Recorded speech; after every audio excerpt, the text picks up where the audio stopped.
Welcome to Coffee in the Barn, where every cup tells a story. With a rotating lineup of hosts, we invite you to join us as we explore the diverse challenges and triumphs of modern life and the heart of agriculture. From the fields to the classroom, from innovators to everyday visionaries, each episode brings a fresh perspective and a new voice. So brew yourself a cup of coffee, settle in, and let's uncover the stories that shape our lives, our farms, and our communities. Well, it's really great to catch back up with you, Yuan. I know we talked at Midwest Animal Science, but we thought we'd get on here and do a formal interview. But before we get started, could you introduce yourself to our audience and tell us a little bit about your background and your role at Davanesh? No problem, Casey. Well, it's great to be here. My name is Yuan-Tai Hung. Sometimes people call me Yuan. Sometimes people call me Wan. My first name will be Yuan-Tai. And it's very easy to remember my name because I'm originally from Taiwan. So what I did my all undergrad and MSc in Taiwan, and in 2021, I graduated with my PhD degree from the University of Minnesota under guidance of Drs. Jerry Sherson, Pedro Uriola, and Milena Salki-Salzes. So where I get my all applied swine nutrition training, as well as my basic research in digestive physiology. And after school in 2021, I joined Davanesh, which is specialized providing all high quality nutritional technology.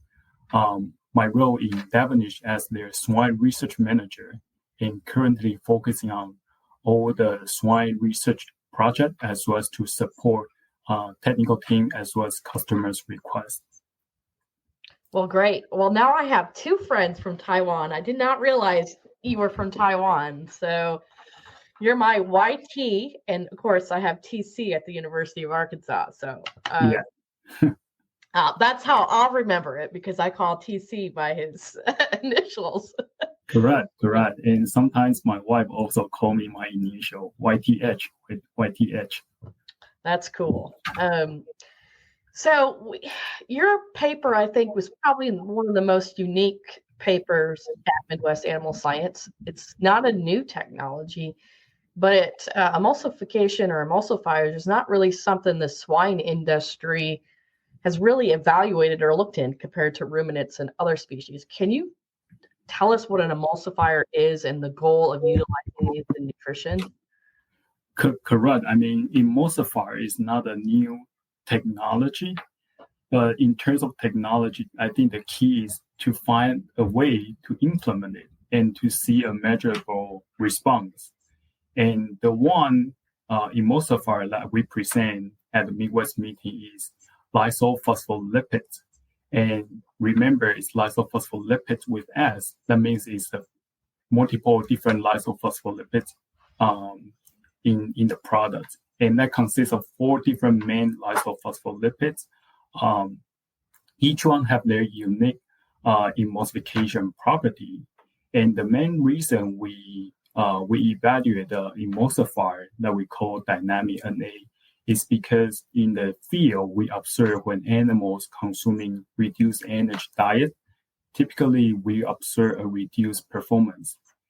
And not all the farm or the feed mill have the capability to add additional oil in the diets. And not all the feed mill has access to a high quality fat source. And it all depends on the current fat to corn price ratio. I believe right now still greater than 3. So indicating it's not ideal or not justified to using fat into the diet. So our thought process to see how, as an industry partner, how we can support animal performance from nutritional perspective. And that's the main reason we want to evaluate these technology to find a new way to utilize it. How does LPLs work in metabolism and digestion? So there are different ways to explain it. I think the lipid digestion starts with the emulsification, hydrolysis, and absorption. And we know the ability of lipids being able to miscible in the aqueous environment of the GI tract is a limiting factor or a key determinant for the lipids being able to digest, because we have to consider all the digestive enzyme has to be able to attach to the lipid droplets, and consider lipids are water insoluble. That requires an extra step, which is the emulsification. And emulsification is the process of breaking down large lipids into the smaller one, first increasing the surface area, and the second increase the ability to be miscible in the aqueous environment. And that's one of the main reasons emulsification can support the fat digestion. And there's other research from the human side, emulsification improving lipolysis activity, increasing the fat digestion by measuring triacylglyceride concentration in the blood. And that's kind of like confirmed what we observed in the animal trial. And that's why emulsification is nothing new. The animal kind of somewhat does it naturally. But if we look at the shampoos, the soaps we use, different salad dressings that we like, we have to do emulsification to get those products to be usable. Correct. Like we rely on emulsification for all day activity. I mean, when we do laundry, when we do dishes, it's all emulsification, right? Like improving those polar and non-polar interactions and being able to do all the chemical reactions. So can you walk us through your trial a little bit, go through the materials and methods? Yes. So to be able to find the right way to utilize this emulsifier, in total, we run 2 nursery trials. So the first trial that we just to see whether emulsifier can provide some benefit.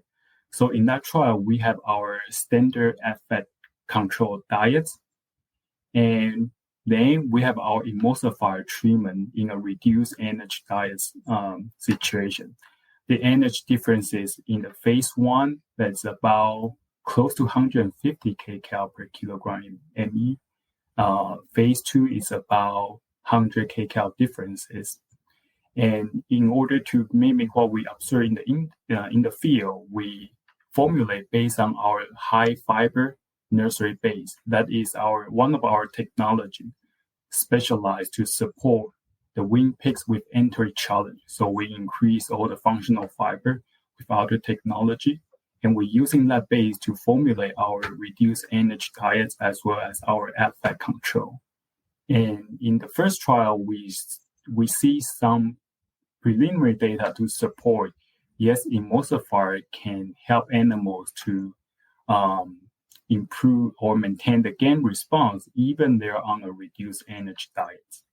And I know all the experienced nutritionists will question me like there's no pure negative control. So then we run a second nursery trial. Then in this trial, we include a real negative control. So we have our positive control that's also contain standard fat diets in both phases. First phase is about 3%, and the second phase about 2%. And in the base, we have about 1%. So total, you can consider in the phase 1, total will be 4% fat, and phase 2 will be 2%. Then we have our pure negative control, which is exclude all the fat component. And in the phase 1, we just rely on 1% coming from our high fiber nursery base. Then we're using this pure negative control to add emulsifier either at 1.5 pound per ton inclusion rate or 3 pounds per ton inclusion rate. So total will be 4 dietary treatments. And each treatment, we have 15 replicates, and each replicate we house 18 pigs per pen. So in total, this trial is more than 1,000 pigs on the trial. Then we run almost, the second trial we run like about 36 days, like we finish all our feed budget. And in the second trial, we observe a very similar response compared to the first one, but then we also be able to observe the growth reduction in animal consume a reduced energy diet without supplemental lipids and emulsifier supplementations. And then with the emulsifier supplementation, we observe, of course, a similar gain response compared to our standard fat control, as well as a better response compared to a reduced energy diet. So these confirm what we observed in the study one. It's not just one-time success. We consistently see an improvement. And we also do an economic assessment, because I think at the end of the day, we still need to know whether it pays to feed oil or reduce energy diet, but with emulsifier supplementation. So we take growth performance into considerations, and we know every pound coming from the nursery phase equals to 2 pounds in the marketing picks. So we take the overall gain response into consideration in our dietary costs. We observe a significant difference in income over feed costs, like pig consume a reduced energy diet with our sales price using our emulsifier, bring up almost, I think, more than $1 per pigs compared to both positive and negative control. So that kind of like indicate that using emulsifier in a reduced energy diet provide a measurable improvement. And that's the main experimental design and the positive response we observe. Now, you're also researching other phases of production as well using emulsification, correct? Correct. We have a trial using the same technology, emulsifier, in a different scenario. So we have run in the finisher pigs. We run in our Mexico research facility. In that case, we are using emulsifier on top of the control diet. So the control diet will be considered standard fat diets in Mexico. When we talk to our nutritionists in Mexico, they typically using 2% fat. So in our trial, we run adding emulsifier on top of the control diets, and we still observe an improvement in gain as well as improvement in feed efficiency. And that also telling us that using emulsifier in a different application, you can either using in a reduced energy diet or in your typical standard diet, and to observe feed efficiency response. So that is our growth finisher trial. The other part we also observe is when we're using emulsifier in a reduced energy diet during the growth finish phase, we observe a numerically lower morbidity and morbidity. And our explanation is when pigs are on a reduced energy diet during the limiting space, and they may have increasing those more competition, and that result in more morbidity and mortality. So when we using this response to calculate, we can also observe some positive income over feed cost during the growth finish phase as well. Well, incredible. Besides your presentation, what you have a special paper or abstract that you enjoyed the most, or any research data that stood out to you besides what you presented? Besides what I present, well, I think the protein digestion kinetics is what I really enjoy during the Midwest meeting. I know this is also not a new topic, but I think we, as an industry or nutritionists, we start paying more attention on how to synchronize protein digestion kinetic as well as those carbohydrate digestion kinetic to facilitate the growth of young animals. Because from Dr. Mike Tokash's presentation, we know the improvements that we observe over the 35 years. Nursery versus the grow-finished pigs, we still have a lot need to do to improve the post-weaning, especially post-weaning intake and post-weaning gain. And I think how we can synchronize those protein digestion and carbohydrates and energy supply is the main factor to support all the post-weaning growth performance. So that's one I really enjoy.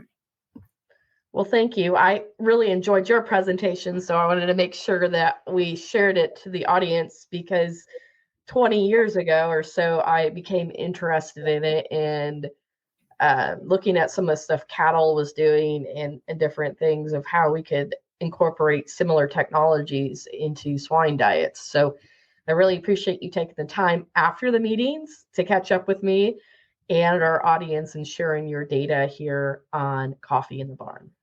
No problem. It's my pleasure to share what we have learned into the audience too.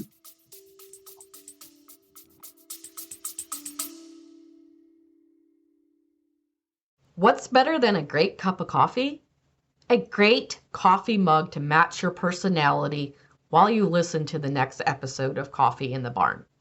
At Buy Blackett, we've got mugs that'll make you laugh, smile, and show off your unique style, all while keeping your coffee warm. Whether you're into heartwarming messages or hilarious designs, there's something for everyone. Plus, every purchase supports Coffee in the Barn and helps us keep bringing you the content you love. So grab your next favorite mug today. Visit buyblackett.com/animistic and use the promo code animistic for exclusive deals.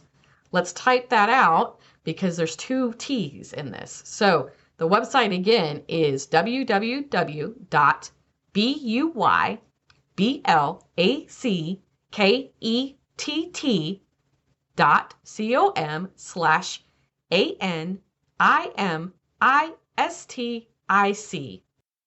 Buy Blackett. Funny mugs, unique vibes, and you're supporting your favorite podcast.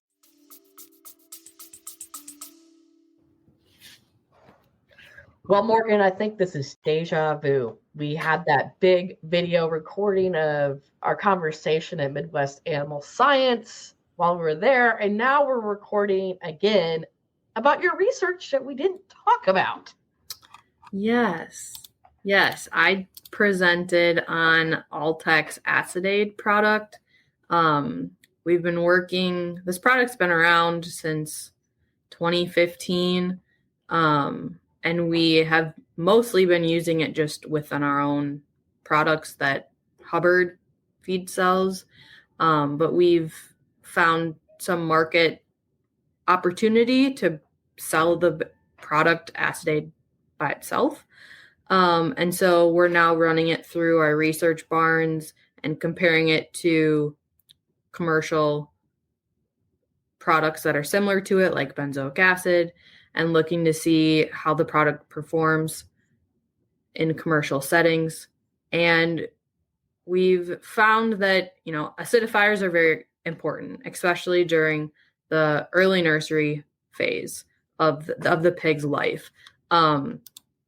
Due to those early weaned piglets having low acid secretion and a higher stomach pH, it can lead to reduced enzymatic activity and opportunity for pathogens to survive because the pH is not optimal. So those issues can lead to poor performance, disease, mortality issues. And so by including acidifiers in the diet, we can lower the pH of the stomach and hopefully reduce pathogen growth, as well as hopefully those pigs are able to digest the soy protein products and ingredients that are included in those early nursery pig rations. When we talk about acidification in our diets, the term ABC4 comes up, and I'm thinking of alphabet soup. What does ABC4 mean when we talk about acids? ABC4 stands for acid binding capacity, and the 4 stands for the pH of a 4. And so when we're looking at the ABC4 of a specific ingredient, we can very easily in the lab see how much acid is needed to bring the pH of that product down to a pH of 4. And so the more acid that is needed to get that product to a pH of 4, the higher the ABC4 value of that ingredient. And so each ingredient has its own ABC4 value that has been tested at university level.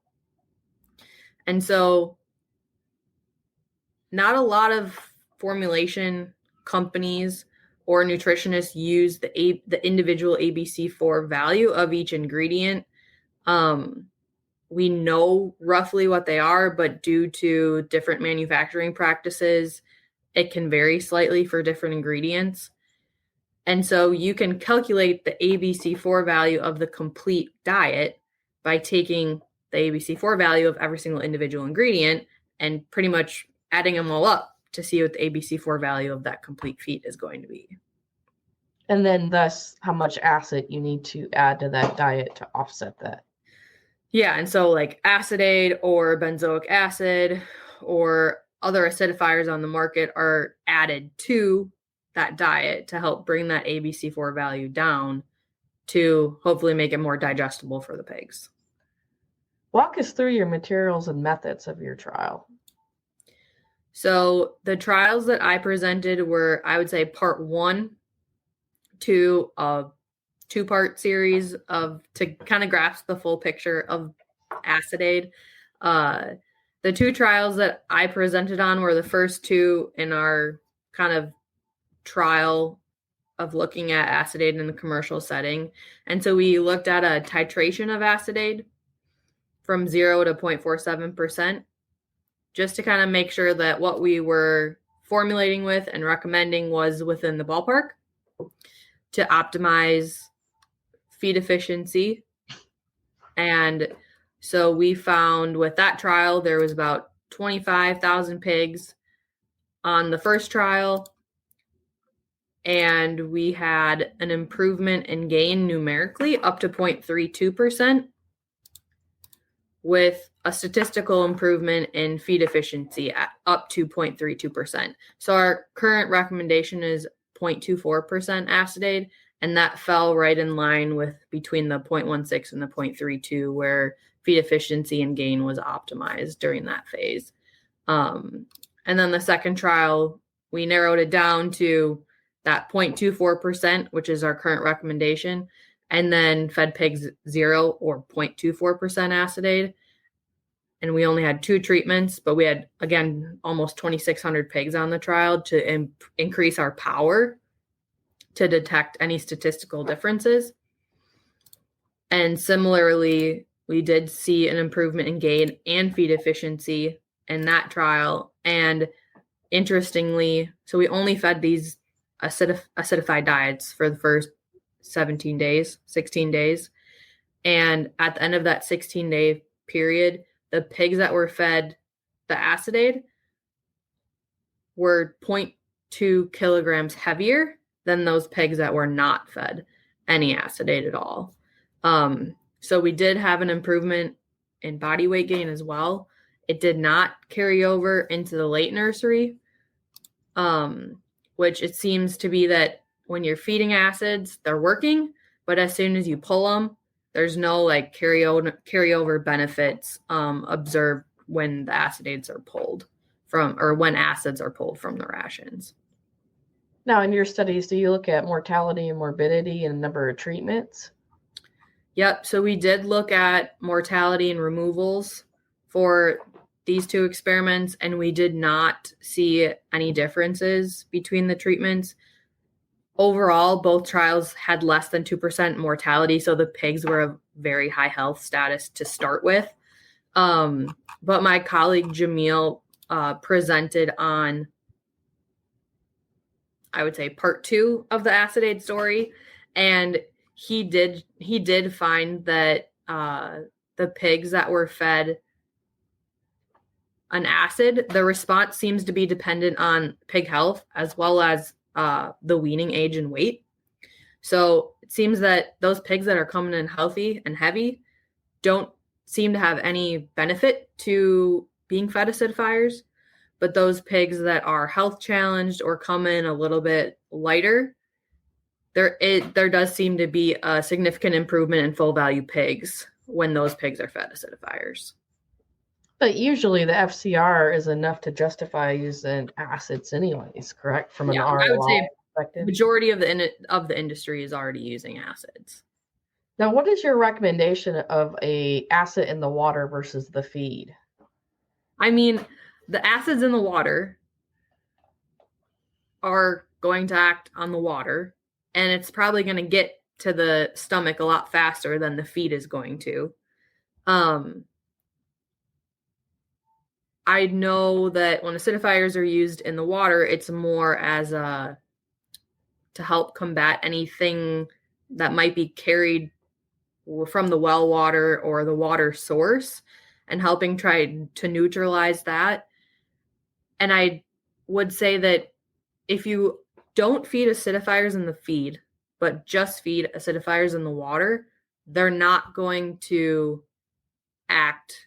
You're not going to get the best benefit by just using acidifiers in the water. You need to have acidifiers in the feed as well to get that symbiotic improvement in digestibility. Definitely going to be more effective in the feed to help lower the pH of the stomach during digestion. To digest the food that's currently there. You know, the pigs are going to drink probably more often than they're going to eat during the day. So if they're drinking water that's acidified and there's no food currently in the gut for it to work on, you know, it's probably not going to be as effective. It's going to be great at lowering the pH of the water lines, but as far as improving the digestibility of the feed, you know, you need to make sure that the feed is there and the acid's there at the same time. And you just gave the perfect regulatory answer. Good job, Morgan. Because in our world, we can't say that we're killing bacteria with acids, but we may have an effect on that as well. Right.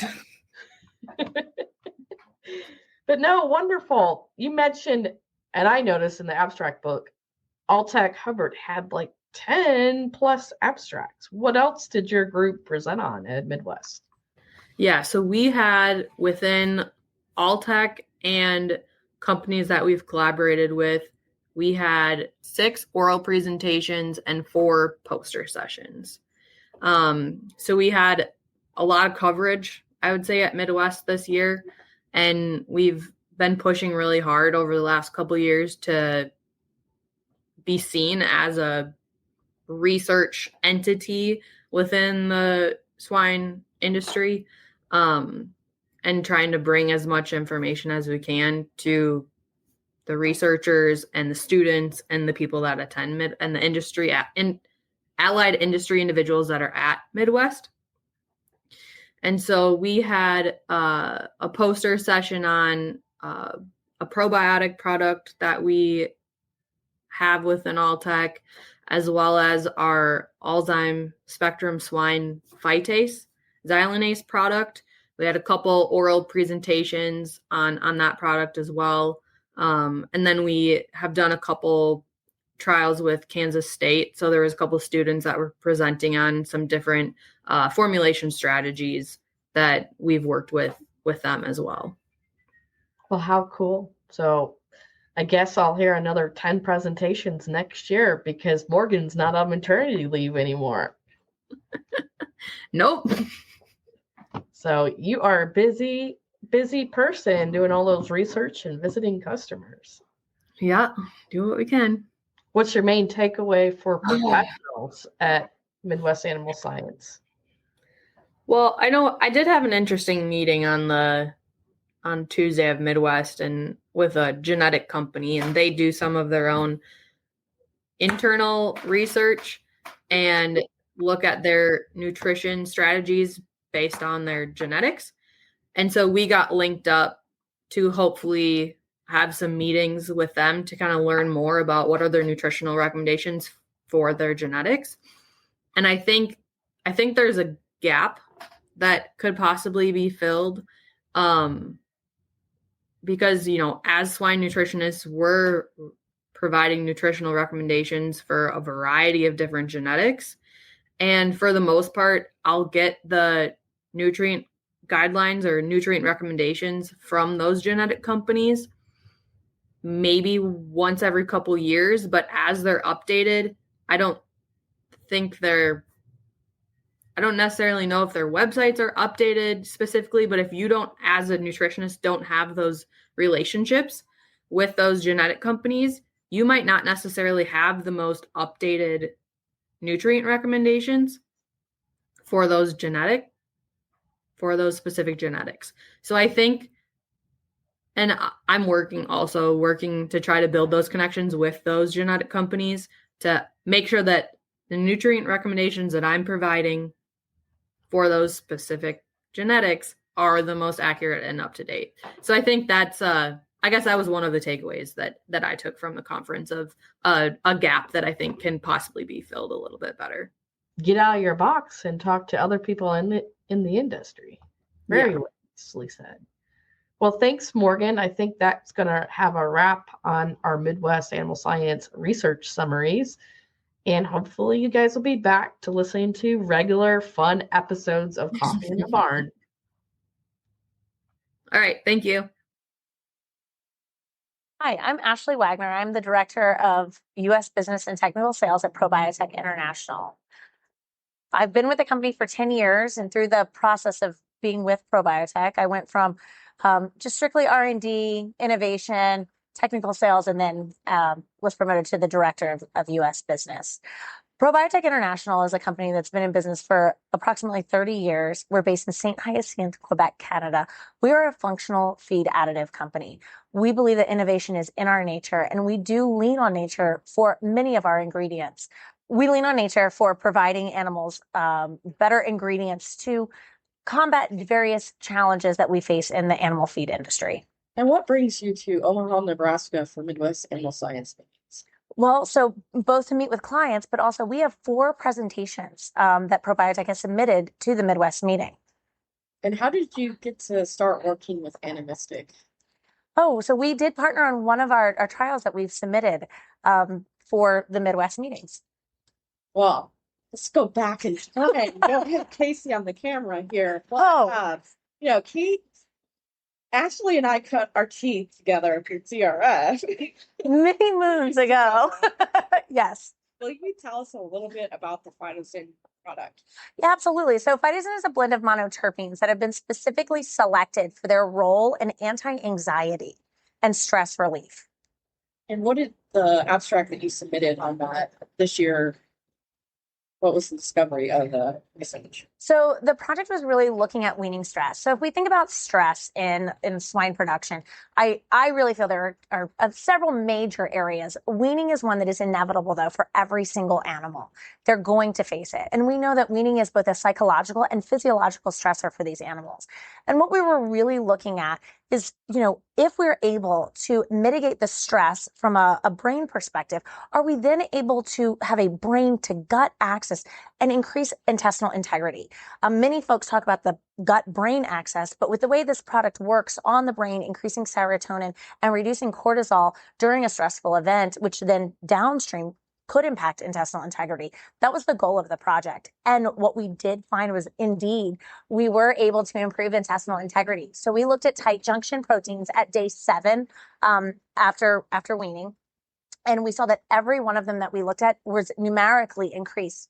And we had a tendency for increased average daily gain and body weight at day 7. So very promising results. So how can producers use it out in the field? So the product could be used to combat weaning stress. And in our trial, the piglets were not exposed to the product until they arrived at the nursery. So they just received it in the water. It is also available in a feed form, but it could be put in that first phase diet. And then again, helping just get over that weaning slump. This is going to protect if we have better intestinal integrity from pathogens as well.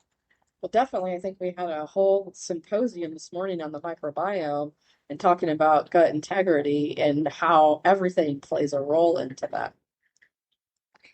Exactly. So, I mean, the way we look at the PhytoZen product, if we can combat stress and we can keep the animal in homeostasis rather than in a stress response, then if there is a product in the feed that's really targeting, like an antimicrobial that could be from an alternative or possibly an antibiotic, whatever is being used, it's going to allow that product to work better because we're not fighting against the body from that stress response. And so that's really where the place that PhytoZen sits. And the results, again, were just very exciting for us. Besides your research here at Midwest ASAS, what is maybe one key thing that you've learned that's been new this year? So one of the trials that I went and listened to was looking at heat stress in animals, and specifically, can we overcome heat stress with a phytogenics? And again, we've seen some potential with PhytoZen, but looking at fertility following heat stress in boars. So, the boar, I think, doesn't get thought about very much, right? Because it's coming from our genetic suppliers. But it's such a small feed volume, it can pencil out, right? but the trial that I went and listened to, they were looking at what heat stress does on that sperm quality. And we know that heat stress in the sow plays a major role in her fertility hormones. And we have used PhytoZen to combat some heat stress. But, what I found interesting was, thinking about that boar, again, a small area, but just another way to possibly use our PhytoZen, but things we should be thinking about. Well, I could say from doing a lot of boar research myself in my day is that if it works in the boar, it shows in the sow, but it's a lot cheaper and quicker to do a boar fertility trial. Yeah, so that was one of the things that I did find interesting. Of course, the research has been great. I mean, there's been a lot of focus on looking at the microbiome and intestinal integrity. And of course, if we have a healthy gut to start, we're going to have a healthy animal. Again, there was a few welfare trials that I thought were pretty interesting, like that pet boar one. But it's been a great meeting so far. Well, thank you, Dr.